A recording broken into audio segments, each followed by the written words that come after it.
Hello mga kainday! Katatapos ko lang magluto ng lunch. At saka, tingnan nyo naman ang dog ko guys. Nag-enjoy din siya. Saka, sa ngayong araw, medyo masaya ako. Char! Hindi na. Masaya ako kasi natapos ko na magluto at saka magsaing. So, hanggang mamayang gabi na naman, hindi na ako magluluto kasi nakasaing na ako. Nakaluto na ako ng utan or ng dish, ng dinner. Ayan yung aking utan. At saka maghuhugas na rin ako ng plato. At saka tingnan nyo guys, yung aking aso. Hindi talaga nag-enjoy talaga silang dalawa. At saka hanggang sa huli-hulihan, nangingit-ngit pa rin yung aking aso.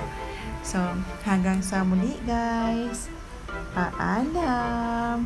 See you on my next one. Bye-bye!